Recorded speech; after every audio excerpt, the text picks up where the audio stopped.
Jadi kalau milih saham, salah satu yang bisa dipertimbangkan adalah proporsi kepemilikan asingnya. Jadi sahamnya misalnya saham BCA di Juni 2020 itu kepemilikan asingnya 79,78%. Saham Telkom 73,83, saham BRI 78,05. Ini di Juni 2020. Ini udah turun karena asing banyak jualan kan. Unilever itu 53,31. Ini dibanding Januari, ini Juni, ini before COVID, ini after COVID, asing banyak jualan. Ini peta kepemilikan. Dan asing memang porsinya jualan. Ini kepemilikan asing lainnya juga jualan. Seperti itu. Pegas sudah jualan 11% dari Januari sampai Juni dan lain-lain. Ini tabelnya. Ini juga asing. Oke. Jadi apa itu analisa foreign flow? Karena memang kenapa IHSG dikendalikan asing? Karena saham-saham besar dikuasai asing semua. Jadi mereka yang paling punya banyak saham, mereka yang bisa ngebanting. Mereka juga punya banyak duit, mereka bisa naikin harga kapanpun mereka mau. Mau lagi rusuh, mau enggak. Mau lagi COVID, mau enggak, bebas. Mau presiden ini menang, bebas. Asing mah bebas, seperti saya bilang. Karena kepemilikan IHSG, dan saham-saham inilah yang mengendalikan IHSG kan. Asing nggak ngebandarin semua saham di IHSG, enggak. Asing nggak ngebandarin semua saham, cuman asing ngebandarin saham-saham besar yang kalau saham besarnya 10 aja dibanting, IHSG jatuh. Jadi apa itu foreign flow analysis? Foreign flow analysis adalah analisa bandarmologi yang mengasumsikan kalau asing adalah bandar, lokal adalah retail. Karena semua investor di Indonesia yang trading di BEI itu akan terbagi jadi dua, asing atau lokal. Itu dari warga negaranya, bukan dari sekuritasnya. YP itu sekuritas asing, sekuritas Korea. Tapi orangnya lokal, dia tetap dianggap D, karena dia hitung dari pemilik akunnya. Jadi asing adalah bandar, lokal adalah retail. Kita anggapnya seperti itu. Kenapa kita pakai pendekatan ini? Pertama, karena data net buy dan net sell asing gampang didapat. Data net buy dan net sell asing itu gampang didapat, jadi nggak usah ngitung repot-repot kayak tadi kan. Nggak usah ngitung repot-repot, setengah mati kayak gini, selective broker, tinggal dianalisa aja. Gampang didapat analisanya. Datanya net buy net sell asing tiap hari dapat, di Telegram kami di report, di BEI ada, dan lain-lain. Seperti di Telegram kami kan tiap hari kita tahu asing jualan BCA, beli BCA 95 M, jual Unilever 24 M dan lain-lain. Jadi datanya sudah ada. Jadi kita nggak usah susah-susah buat seleksi karena datanya udah ada dan nggak perlu diperdebatkan, nggak perlu dianalisa. Maksudnya udah ada datanya, tinggal kita analisa. Kayak gitu. Jadi kita anggap asing adalah bandar, lokal adalah retail. Tapi analisa ini juga tentunya punya kelemahan. Kelemahannya apa? Kalau lokal adalah kalau saham-saham yang dibandari sama lokal. Karena kalau saham yang dibandari lokal adalah bandar, lokal adalah retail.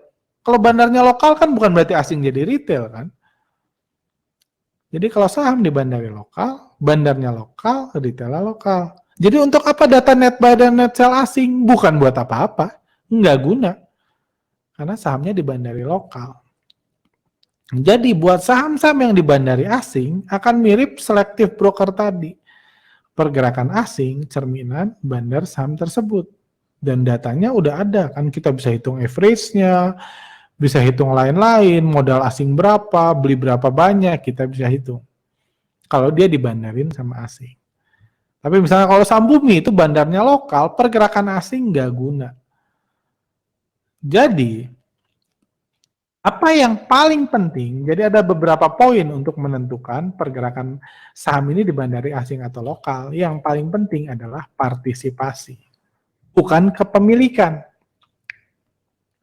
bukan kepemilikan. Apa itu kepemilikan? Ya kayak tadi, asing memiliki 70 sekian persen saham BCA, 70 sekian persen saham BRI. Tapi memiliki berbeda sama berpartisipasi. Misalnya saya kasih tahu, saya punya saham, misalnya punya saham BKSL 72%. Itu kepemilikan. Saya punya saham BKSL 72% itu kepemilikan.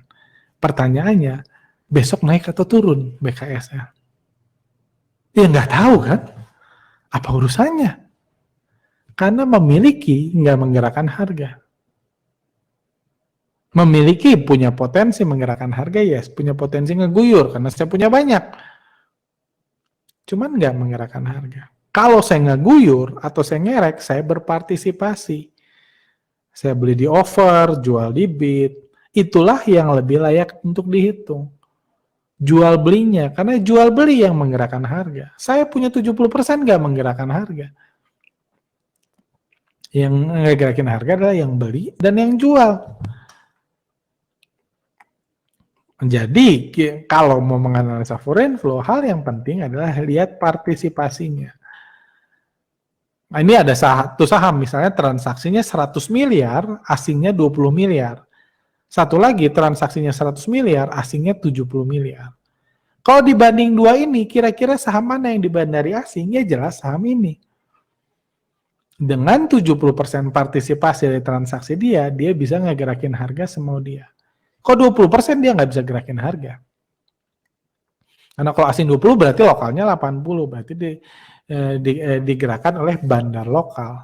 Seperti itu. Jadi itulah yang harus kita analisa partisipasinya. Idealnya partisipasi minimum 30%. Semakin gede, semakin bagus. Kalau kita lihat dari ini kepemilikannya 50% saham di bursa kita itu dimiliki, ada 24% saham di bursa kita, kepemilikan asingnya lebih dari 50%. Ini kepemilikan.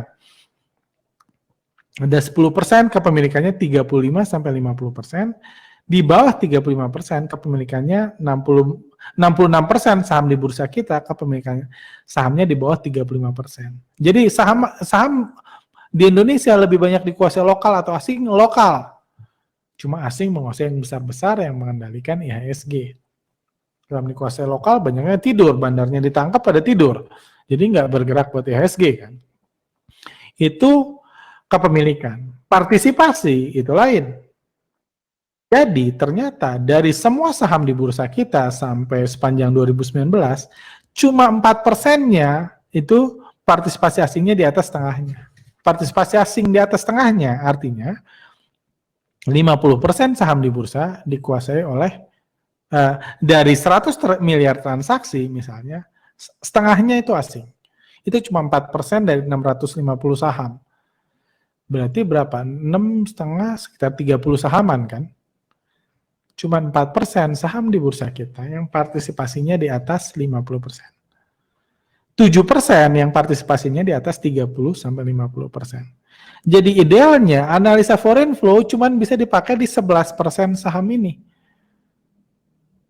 Mayoritas saham di bursa kita dibandari lokal atau nggak dibandarin. Oh nggak dibandarin, nggak ada yang berpartisipasi. Ya dibiarin aja tidur, nggak ada yang beli, nggak ada yang jual. Mayoritas saham bursa kita dibandari oleh 4% ini dan 7% ini. Jadi 11%. Nah, seperti itu. Jadi kalau analisa foreign flow cuma bisa main di sini. Jadi memang saya jadi kalau Anda bingung, cari aja BRI, BCA, Telkom, Astra itu di bandari asing. Fokus di situ aja kalau Anda bingung ngitung partisipasinya. Seperti itu. Inilah yang dijelaskan di workshop foreign flow.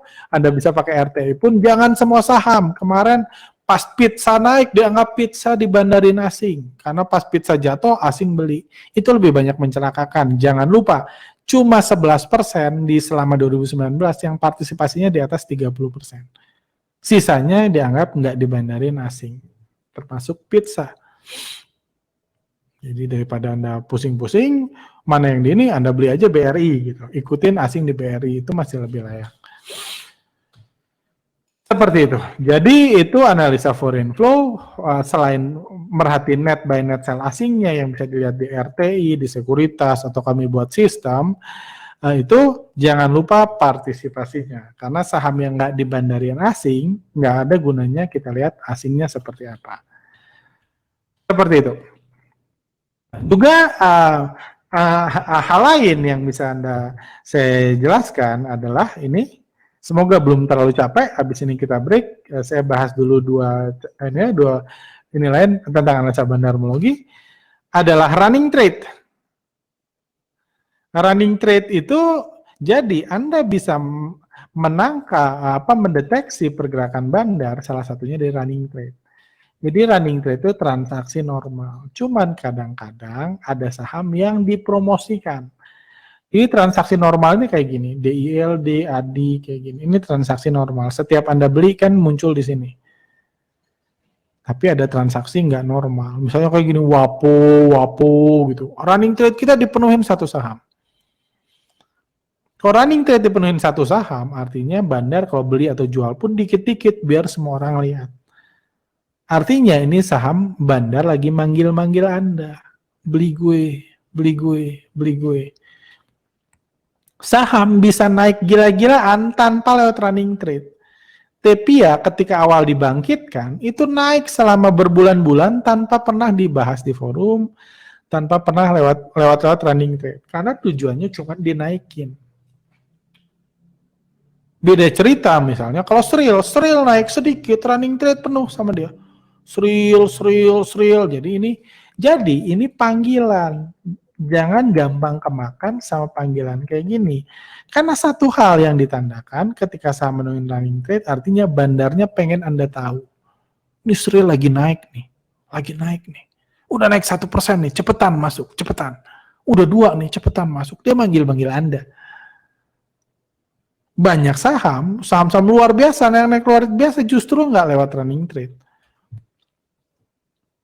Misalnya contohnya, Bumi kalau naik semua orang tahu. Karena memang dia pengen semua orang tahu biar semua orang berpartisipasi. Kayak gitu. Semua orang berpartisipasi manggil Bumi. Jadi itu dia. Jadi kalau Anda menemukan saham yang pelan-pelan naik, tiap hari naik, tapi nggak pernah memenuhi running trade, tapi transaksinya besar, itu saham menarik buat diperhatikan juga. Karena itu berarti saham yang lagi dinaikin, tapi orang yang naikinnya nggak pengen Anda tahu saham ini naik. Kalau yang naikinnya pengen Anda tahu, Anda pikir-pikir sendiri aja. Jangan lupa, ini game tolol-tololan. Kalau manggil, ini mau naik udah naik 1%, 2%, 3%, siap-siap. Bukan berarti Anda akan rugi, bisa untung kan tentunya. Karena ketika dinaikin Anda bisa beli terus dijual di atas. Cuman at least Anda tahu ketika running trade dipenuhi satu saham berarti bandarnya pengen ngasih tahu Anda. Ini jadwal gua manggung, nonton dong.